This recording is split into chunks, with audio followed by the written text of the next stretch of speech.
Hello and welcome to Mutual Funds Sahi Hai presents Smart Nivesh, Sahi Nivesh, partnered by Times Network. Now in this segment, we've traveled all the way to Bengaluru to meet a lovely couple, and we'll find out from them about their financial planning journey and, more importantly, the role that mutual funds have played in this journey of theirs.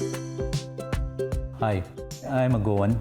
I was born in Maharashtra, did my studies and engineering in electronics and communication. And then I have been in Bangalore ever since 2003. I'm born and brought up in Goa. I've done my engineering from Goa, and then I was working in software for around 5 years. I work in semiconductor industry, focusing on designing and verification of computer chips. Now I'm an artist, so I was able to convert my passion into my profession. Hi, my name is Suraj Kamath, Hi, I'm Divya Kamath. and we both have been investing in mutual funds in the last 12 years. So Suraj, Divya, thank you so much for welcoming us into your lovely home. It's an absolute pleasure to be here. Suraj, first up, tell me a little bit about, the money and the investment journey of yours. Sure. So I come from a small town, and when I started my work, I had absolutely no real awareness of money and how to make use of it. It was all friends' advice, this advice, that. And at some point, I realized that I really don't understand this. I need to do something different about it. I mean, the realization came when I took my first home and I went for a home loan. And that's when I tried to understand about the home loan product, I did come across a book which talked about financial planning. And I searched about it and I got in touch with a person. And that conversation slowly led me to the realization that, if you sort out what you need money for, then it makes, a great difference to how you look at money, rather than just thinking, I want to be rich. Try to put in a perspective of where you need money and what you need it for. That does help. That's fantastic, Suraj. And so now, Divya, tell me a little bit about your journey and your background also. So we actually started with this journey of financial planning when Ahan was born. So that is the thing, Ahan was just 2 months old. That was the time we started. After we did this financial planning, that actually gave us confidence, and I can actually start working and looking forward to my passion, which was art. And then yes, I moved to my art as a passion. So now I'm an artist. So initially I was a bit scared, because I'm like, how can we tell about our thing to someone stranger?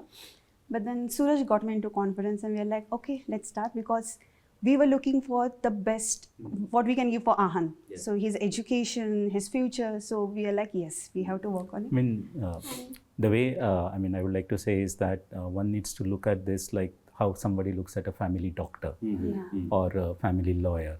So consider this as something which is, a professional thing. You need professional advice. First, accept that you need professional advice. And once you do that, then you are able to entrust that person with the information. And ultimately, the person is there to help you reach your goals, right? So along with all the goals, so we are like, we have to enjoy, we should travel. So it's aisa nahi ki whatever is earned, just put it for the future. Right. So we have to start living plus save for the future. Right. But Suraj, when you started investment, do you remember maybe the first mutual fund that you invested in, the role of mutual funds in your investment journey? I would say that when I began investments, I was really not knowing about much. I knew about shares, I knew about the FDs, the typical knowledge that we get at home. And I made some mistakes, a lot of them. I tried investing myself in equities directly, and I could see that there was no real way that I was able to figure out what to do. And About mutual funds per se, I really didn't know much until I started this financial journey. Right. And that is the point. I mean, the reason I went towards that was I came to a realization that I'm really not able to figure this out on my own. So mutual funds, when I looked at it first and understood it, that's when I figured out that, yeah, you have got this categorization, and based on the market cap, plus the perspective of whether it's debt or equity, and you've got different categories within each of them looking at different purposes. So once that was understood, and from a financial planning angle, looking at the goal and the timeline and the fund which makes most sense for it.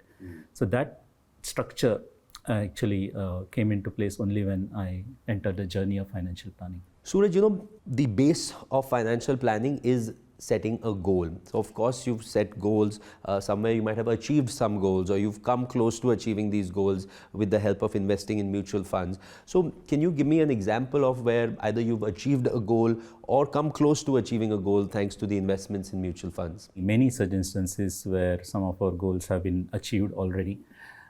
We had to do a thread ceremony for my son when he was, we did it 3 years back, I think, when we moved into this home. But in context, it's a mini reception kind of function that you need to conduct. And towards that, we started investing much ahead, and it was in equity. And then a couple of years before the goal, it all was switched into debt funds, so that the time when we wanted to conduct, all the money was available to us without disturbing our monthly finances or anything. Super. Even the first car we bought was something which I had not thought possible, that because I had a hatchback previously and I went for an SUV, and there was a big difference in the price. But that is something we figured out a way with the help of the planner, that this is how you can do it, and let's do it, right? So, and I think we do travel a lot every year, at least 2 to 3 times outside India and many times inside India. And travel is a passion that both of us share. She loves art and culture, I love history.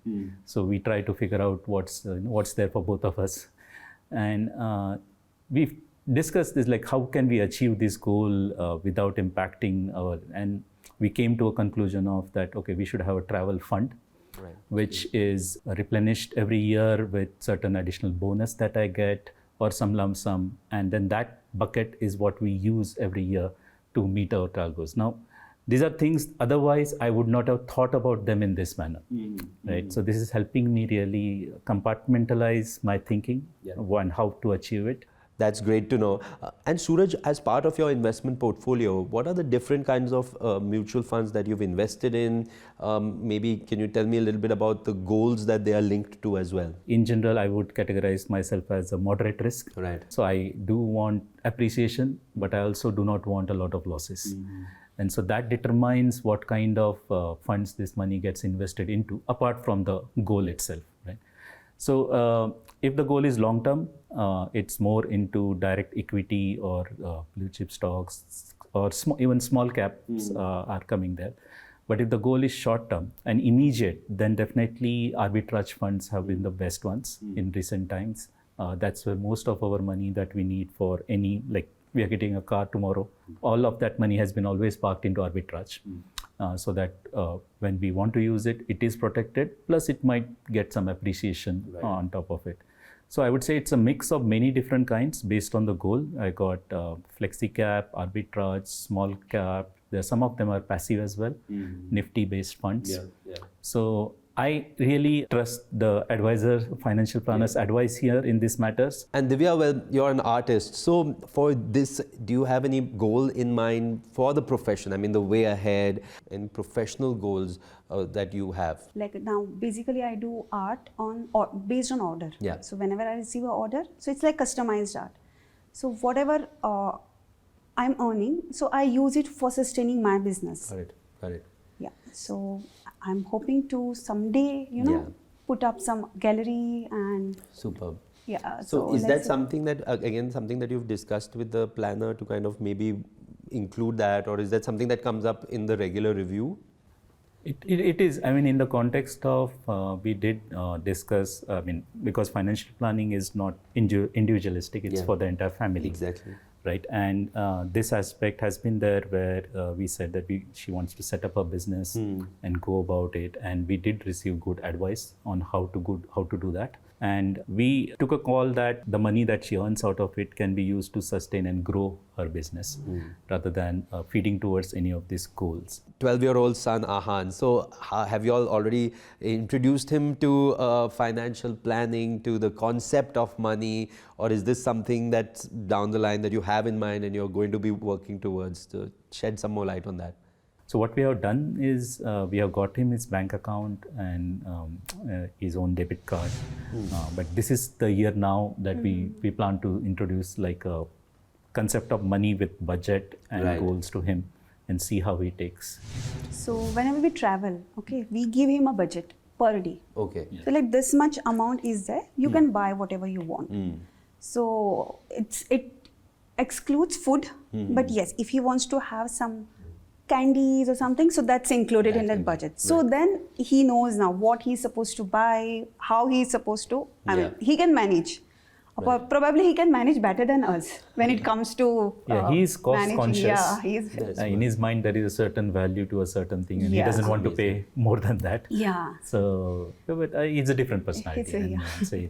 Absolutely. But you know, Suraj, one thing is there that the equity markets by nature are volatile. So they're up, they're down, it keeps fluctuating. That impacts your portfolio. How do you keep your peace of mind? How do you keep your mental balance when that portfolio is going down, for example? I mean, I really know that SIPs are, it's an SIP and it will do more. When the markets are down, you will buy more units. When the markets are up, you will buy less units, but you would have bought something in the past which will now be of higher NAV or higher value. So it's the same thing really. Focus on that, okay, my goal is coming near, do I have the amount? So there is a thing that I would like to say that if you know what you need the money for, then it becomes much easier. That the focus has to be on, is your goal getting achieved rather than is your money growing. I think that brings a difference in how you look at things. Superb. Any piece of advice from both of you to the viewers out there on managing finances as a couple? Any advice? Yeah, I think you should go for financial planning because it actually gives you a proper idea of how you can manage your future, your present, and with comfort. Right. So do not ignore money. I think we all are good at creating money, but we are not good at spending money. Right. And last bit, any thoughts on the role of mutual funds in this whole journey? To an average person who doesn't understand money or doesn't have the time and energy to follow the markets closely, mutual funds is the only way in my view, because it gives you a structured approach where you can categorize in your investments based on the goals. And you do not really then need to do anything more rather than just be disciplined about it, right? And it is a liquid asset. I mean, if you want to redeem, you get your money in a couple of days. Fantastic. Well, thank you so much, Suraj and Divya, for talking to us. It was an absolute pleasure interacting with you. All the very best for the way ahead and on your financial journey. Thank you so much.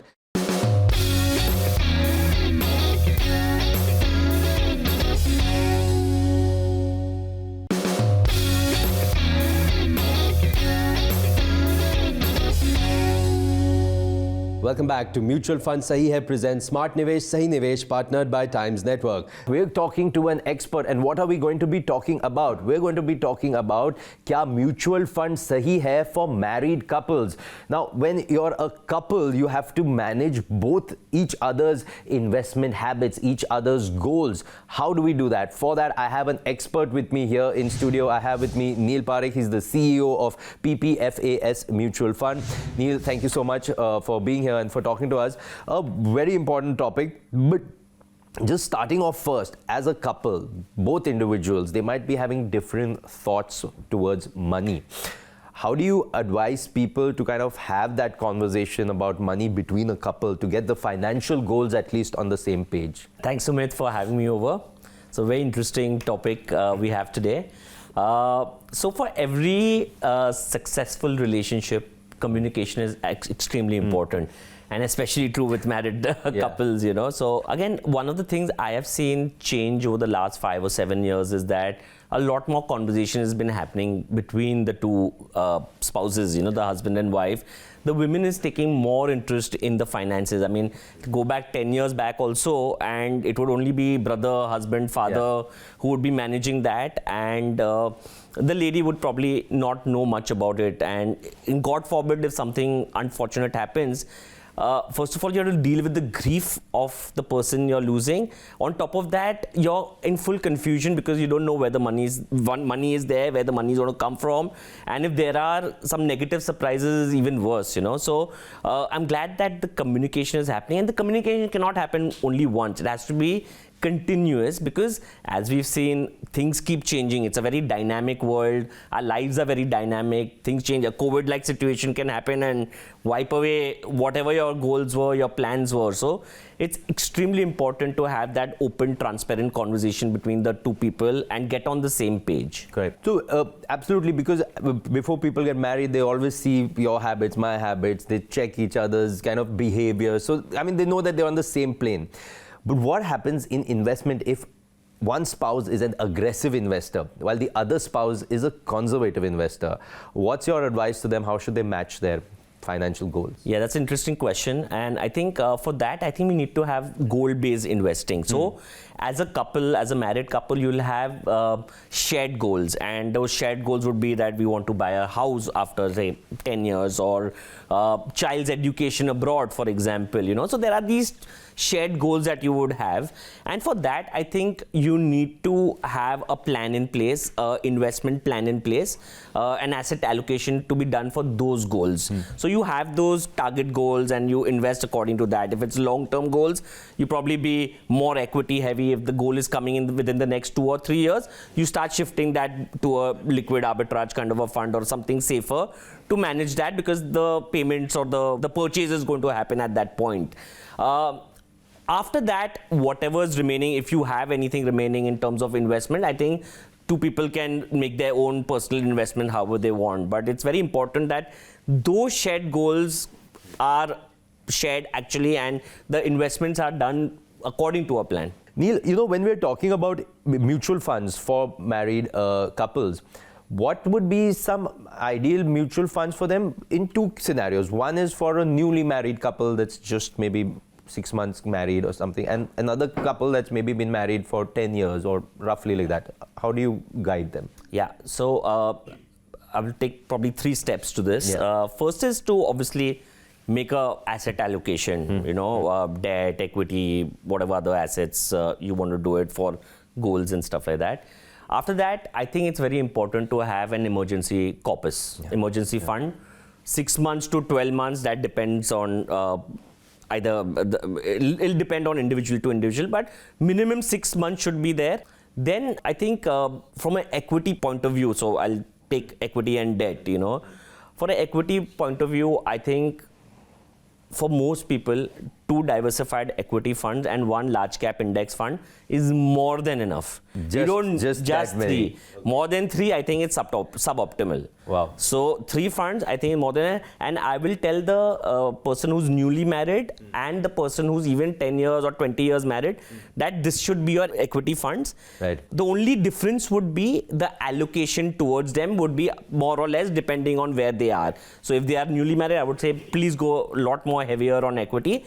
Someone who's 10 years married, I would assume they have some goals that are maturing or coming there. So I would tell them to take out some money from equity, put it in a safer asset or liquid or arbitrage, and then you And I would tell them to do this a year and a half in advance from where their goal is maturing. That's important. Neil, one other thing that happens with couples is where I'm assuming right now that the husband and wife both are earning. So very often it happens that maybe the loan is on one person's name and the other spouse is the one that's investing for growth.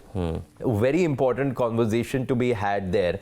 But what are your insights from your experience with this? I mean, are you seeing that more and more of that happening? How do you advise any married couples that are watching? In terms of joint holding or separate holding of the mutual funds? Yeah. Look, I think that's a very personal thing. I don't think there's a right or a wrong way to go. I think I've seen both being successful. I think when two people are earning, both the husband and wife are earning, and you are getting two cash flows, I think I've seen people being successful having separate mutual fund accounts, and because, for whatever reason.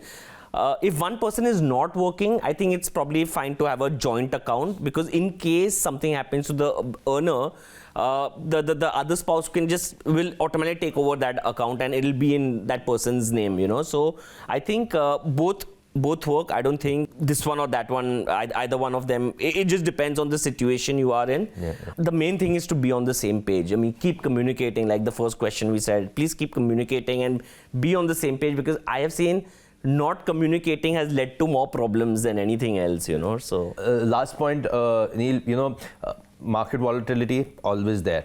But there are some people who have that real sense of FOMO. कि कुछ तो करना है, market is up down, so what more can I sell, buy to, and there is some who are just patiently sitting it out, weathering it out for the long game. Yeah. Your advice, what's your view? My advice is less is more. So first of all, don't try to get every fund that's out there. Stick to your asset allocation. Like I said, from an equity point of view, don't need more than 3 funds. Honestly, that's pretty much, if you just do that much, you'll be fine. And have a long-term horizon. I think the main thing is that what I see people is they get out of one fund, get into the other fund. They will obviously pay taxes also here. Will have some other costs, distribution costs, whatever, what have you, So I think important to look at equity from a very long-term perspective. I'm saying at least a decade. So at least have a decade kind of a view on equity.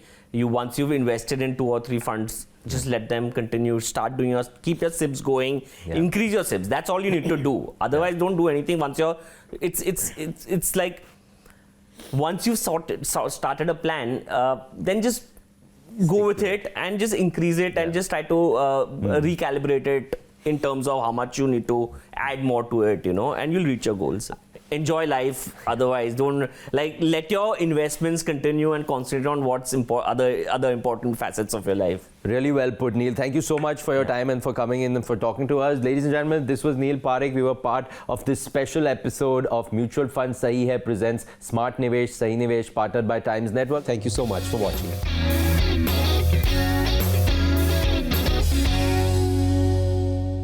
Mutual fund investments are subject to market risks. Read all scheme-related documents carefully.